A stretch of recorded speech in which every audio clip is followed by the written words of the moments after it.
Hi there, everyone. Thank you so much for joining. I am really excited today to be talking with Matthew Hora. I'm going to let him introduce himself, but he is really one of the leading experts today in the field of measuring high quality internships and actually looking at the emergent field of online internships. So Matthew, can you do a quick introduction for us and then we'll dive into your latest research? Yes, thank you, Julia, for that kind introduction and for having me today. My name is Matthew Hora. I'm Associate Professor of Adult and Higher Education at UW-Madison, and I direct a series of research projects on college to workforce transitions. And recently, we've been really interested in college internships, what they are, how they're structured, the impacts they have on students, and with the pandemic, what do online internships look like and how are they influencing students? And so, yeah, that's what I do. Perfect. And excited to dig in, particularly to that last topic. I think, Matthew, one of the reasons I've appreciated getting to know you over the last year or so is when we first chatted and I was reading your writing, everyone is very high on internships, I would say lately, as a key asset in a pathway to a good job and one that is not always equally distributed. But you also have issued some warnings about just scaling internships for internship's sake without paying attention to quality, in particular through your ongoing findings in the National Survey of College Internships that you and your center oversee. So can you give a quick overview of that study? And the overall sort of goals of the project thus far. Right. In a quick backstory to the study, I didn't set out to study internships. My prior work was on active learning and STEM college classrooms, and then employer skills needs. And I think the trajectory that links all these research projects is I tend to be attracted by what some call edu fads, like education fads. And internships, I think, qualify as one. And so when they started to get talked about a lot, as an anthropologist, I was just curious, well, what are these things? How do they look? And we quickly discovered there weren't many good national data sets about internships, how many there are, how many are paid, what do they look like, how long do they last? And the surveys that are out there tend to conflate internships with co-ops and apprenticeships, which are very distinct types of programs. And so we started this mixed method study, but the qualitative component to research is very labor intensive. So we spun off the survey and this last spring offered it to 17 campuses as part of a pilot study. We just completed it, very successful. We had over 12,000 students take that survey. And we're now getting ready to launch that next fall to probably around 100 campuses in our first year. And the idea is to develop a really high quality database that can, to really fine grain level, capture elements of internships. And hopefully these data can inform how colleges and employers design these programs in the future. Awesome. And maybe just a quick follow-up question on that. Internship, I actually think of internships as like this bundle of experiences and skills and connections. And maybe that's part of the reason why it takes off as a fad, is like it's not totally defined, but people can find themselves in the concept as they wish. So do you have a working definition of what makes an internship or not? We do have one in our survey because the standard practices in survey research, you need like the survey taker to have a referent. But part of the definition is that the employer or the organization and the student both call the experience an internship. Because we found early on that for some students, they'll call it that because maybe their program requires it, but the employer doesn't think of it as such. And so, doing some research and kind of alignment. Yeah, we found that when both parties name it, then, it most likely is close to that. We also have some things like transferring academic knowledge to the field of practice, which is part of the definition that NACE has in the Council on Academic Standards. But we avoided things like length because some internships are 3 weeks, some are 8 months. And so that was one of the things that we're trying to understand in our data set is what's the variation, with respect to stuff like duration and how does that impact the program experience. Great. Yeah, I think all important questions to even start to isolate design components that lead to high quality outcomes or different outcomes, as the case may be. So we'll include links to that national survey, but I want to spend most of our time today talking about your most recent study, the most recent study from you that I have read, exploring online internships that arose amidst COVID-19 and what the field, both sort of institutions and employers, but also entrepreneurs thinking about ways to scale work-based learning, work integrated learning experiences can learn from your research. It's worth noting that this is a space that I feel like has gotten a lot of attention, speaking of fads, in like sort of education journalism in years of late, but there's not really an empirical research base around online internships, as you point out in the study. So I just want to share sort of one headline as I read it in your findings, and then have you elaborate, which is that online interns reported lower satisfaction with their experiences than in-person interns. And online interns also reported lower scores for both academic and developmental value, as well as networking opportunities. Can you add layers to those sort of headlines? Like how far apart was the online versus in-person experience in your sample, and any other kind of important contextual factors to interpret those findings? Right. So I think with the basic satisfaction question, it was close to a 10 percentage point difference, if I recall correctly, which is, I was surprised by that. But these being survey data, we don't know, obviously, like what's leading to that. And so that's where our interviews really came into play. And even with students who felt that they had a successful online internship experience, I think there's at least two things to keep in mind, Julia. One is that last year, I don't think anybody had a good year. It was a difficult time. Now, that's not explaining the high number of in-person interns who reported having a very high satisfaction rate. But when we spoke to students who were doing online internships, they almost all were struggling with things like mental health issues, internet access, their laptop is breaking. And I think something that you see in some research on remote work, unless it's a company or an organization that had a track record of doing remote work, like maybe protocols with supervisor subordinate meetings and adequate IT, a lot of people struggled, a lot of employees and a lot of companies. And that's not just internships, that's just the whole remote, distance work arrangement. And so I think some of the exogenous factors, such as the timing, really need to be taken into account.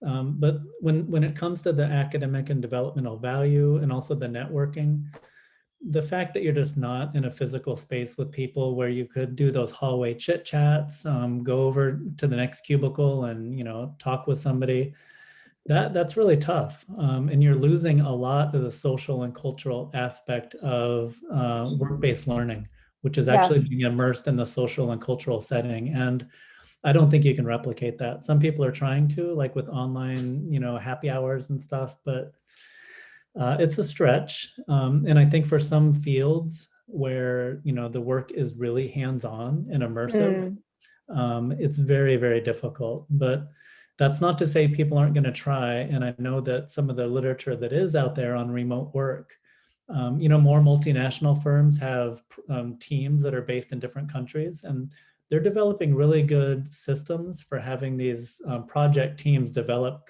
camaraderie and be really effective.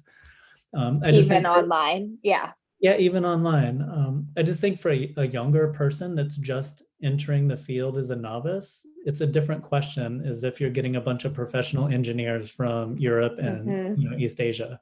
These are college students, a lot of people just starting out, and they kind of need to be surrounded by a cohort of peers, but also a mentor who's really going to pay attention to them. Okay, so that's helpful. I'm wondering if you looked at the data in reverse, and you slightly alluded to that there were some students engaged in online internships who were satisfied. If there was anything telling, what can you tell from the data or maybe your interviews about the ingredients that went into a positive online experience? Because those seem like important things that could translate even after the difficulties of the past year as factors. Right. And this is one reason we included a case study in our report on the Mm, online internships. I usually don't like to just highlight one program or one company, but I felt yeah. given the somewhat negative findings of a lot of our survey data, that it was important to show that this can be done well. And one of the things that Treehouse Foods did, and also some other organizations that hosted students who were happy with their online internships, I think there's two main things, Julia, and this is assuming the IT thing is taken care of, which is not a safe assumption Like for basic infrastructure is basic in place. Yeah, infrastructure. Yep. So that's just a given, right? Which again is not a given is for not. many college students. Yeah, But assuming that's in place, having a well-designed problem or project for the student is absolutely imperative. And so, Treehouse, they developed, okay, these are authentic problems that we have in our firm that need to be addressed by somebody, an employee or a talented intern. That just makes it like a real world problem. It adds a layer of kind of high stakes to it that I think interns can really sink their teeth into. And then at the end of the day, it's not like, oh, I just reorganized a bunch of files, but I actually, I've heard of some interns doing online work, coming up with engineering solutions to, one was a hair dryer that was overheating for this beauty mm, products firm. And the intern, they were in another state, but they created a new design for this hair dryer. That's a big deal. And so having a well-designed, well thought out problem, and then the whole communication thing is so key. Just having a mentor at the internship site that has the time and the training to interact with that young person is absolutely yeah. crucial. Yeah, sort of intuitive findings that I actually suspect translate to the offline environment as well, but that have a real downside if they're absent in the online environment, because you can't sort of just go find new projects or bond with someone informally if you're operating at a distance. Okay, that's super helpful. So I want to offer now a bit of a provocation, which is when I was reading your study and I saw the data, it made me think of the early days of online learning, right? Which is something that the Christensen Institute has studied for over a decade. And what was happening in that space at the time, and arguably still to this day with like Zoom school, which was obviously trying times for many learners and educators alike, was the temptation to sort of pit online against face-to-face learning. And we early on thought that was a flawed comparison because at least in its earliest days, online experiences could rarely compete head on with face-to-face on traditional measures of sort of performance. But where online learning did excel and compete on new dimensions was sort of flexibility, where and when learning happened. Some flexibility around pacing, like the ability to learn at different paces from your peers around you, and flexibility even around who was teaching. So I could be taught by someone who was miles or even continents away from me. And I'm wondering if there are like hidden advantages to online internships. And that's not to be Pollyanna-ish, right? Because I think that having a poor work experience could be detrimental to a student's sense of self-efficacy. Like the risks are high of a poor experience, but do you have any hypotheses around where online is actually better or could be better that, again, entrepreneurs and even colleges should be paying attention to in the space? Yeah, great questions, Julia. And I apologize for the crows fighting outside. I live in a forest here in southern Wisconsin, and so this time of year the crows are very active. Atmospheric, it's all good. Yeah, there's definitely some advantages and potential, benefits to an online internship experience that people have been talking about for a while, and I don't think that our data necessarily speak against them. They're just going to take a lot more energy and resources and thought by employers and institutions to realize these possibilities. Hmm. The one is access.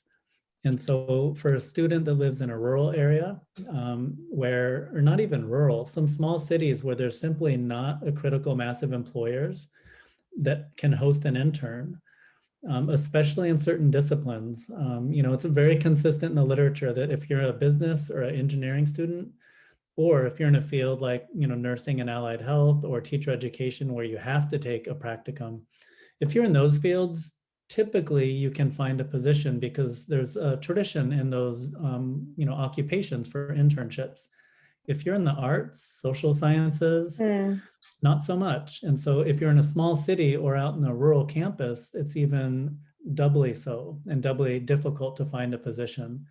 But now if those students can go online and take a art history internship in DC, but they live in rural Nebraska, that's amazing.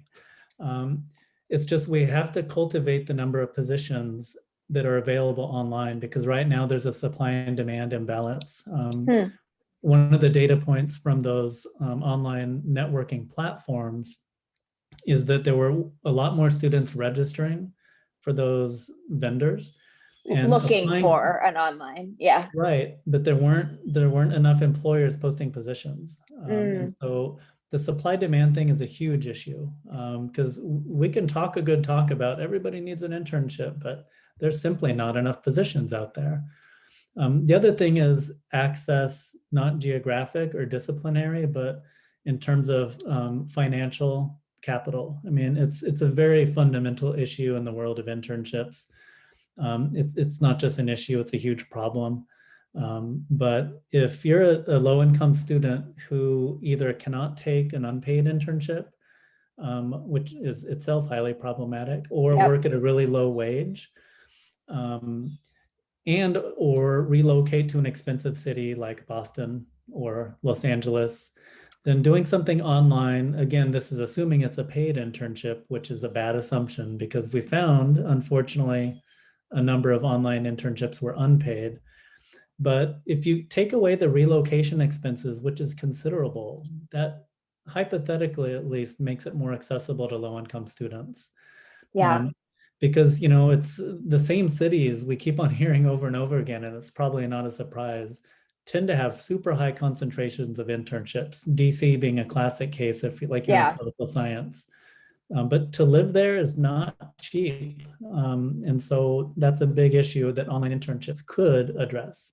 That's really helpful. It's actually your answer since like the first sentence you gave has me thinking about part of the innovation opportunity is not necessarily to create sort of cheaper, more flexible opportunities, but to think about how we spread the cost of internships differently, whether that opportunity cost falls to the student or the employer.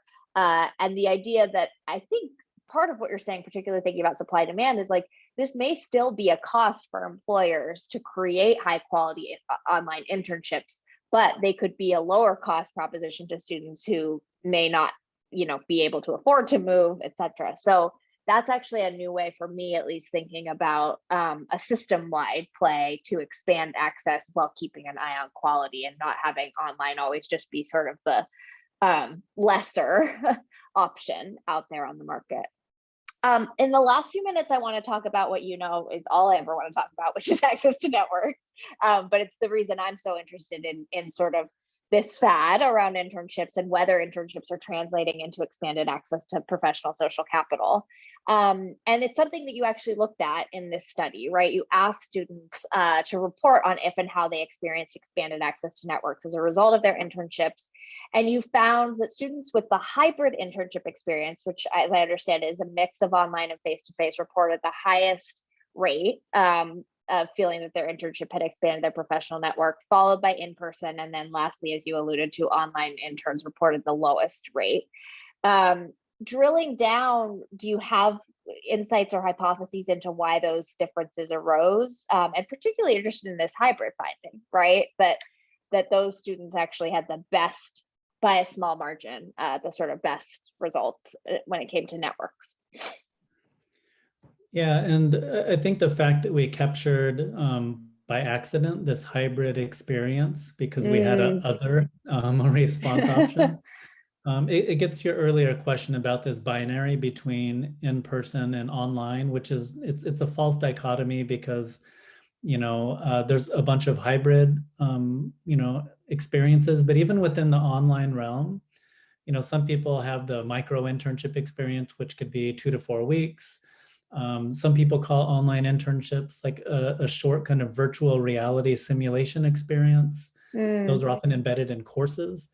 Yeah. And then you have, what's more traditionally thought of as like an in-person that's been converted online. So, I just want to point out that within this kind of term online internships, there's a whole lot of variety. Yeah. This particular data point, Julia, I have no idea. I can hypothesize why in-person interns had, they Sure. reported higher network development because of the whole cubicle and hallway conversation element. The hybrid experience, I'm not sure. With your question though, which is awesome, and I have to say we included some of these survey items because of the previous conversation you and I had. I started to connect the dots. This is a claim that internships foster networks and social capital, but it's an unstudied claim. Yeah. And so hopefully we're going to start to get some data.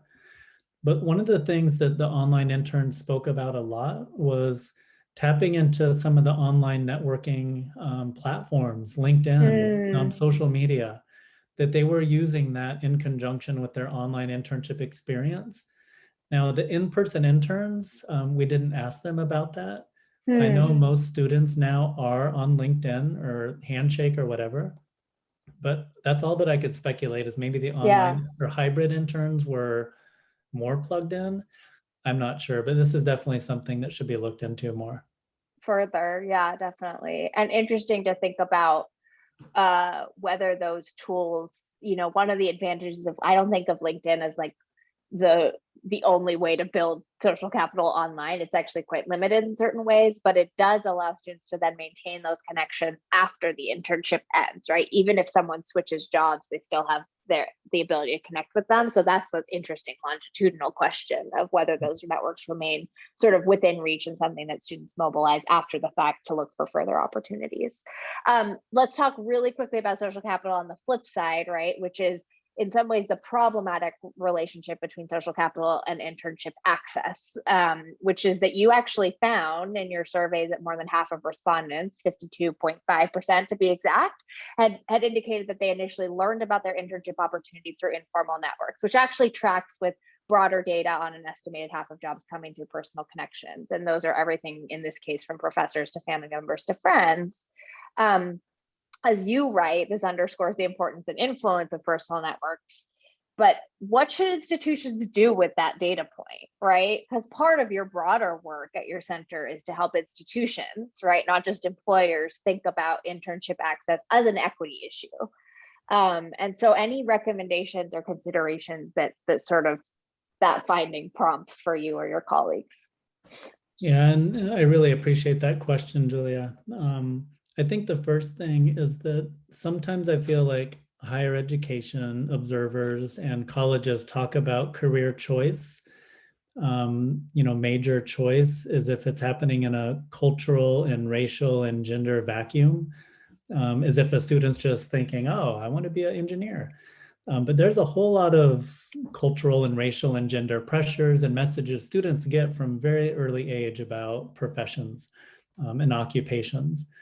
And I think the one thing that would be useful in higher education is to acknowledge that, to recognize it, and to recognize that it's not just something that should be looked at from the deficit model that, oh, some students are getting negative impressions of certain careers, although that should be discussed and acknowledged.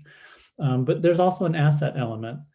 Some of the work that we're doing in our center is talking to students of color and the networks that they currently access with respect to careers. And family is a huge asset. And so I think understanding and maybe speaking to students, work your family network, students. Yeah. Talk to family members about what they like and don't like about their jobs, just encouraging that. But at the same time, recognizing, okay, some students have no familial contacts with certain sectors, certain professions, maybe high wage jobs, and trying to find ways to, complement their existing networks.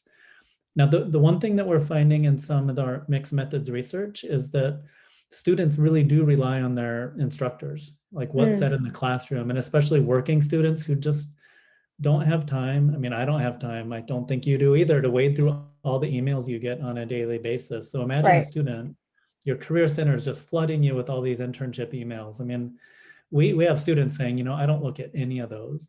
But for the professor sitting in front of the classroom, I'm a captive audience. So if they talk about an internship, I'm going to listen.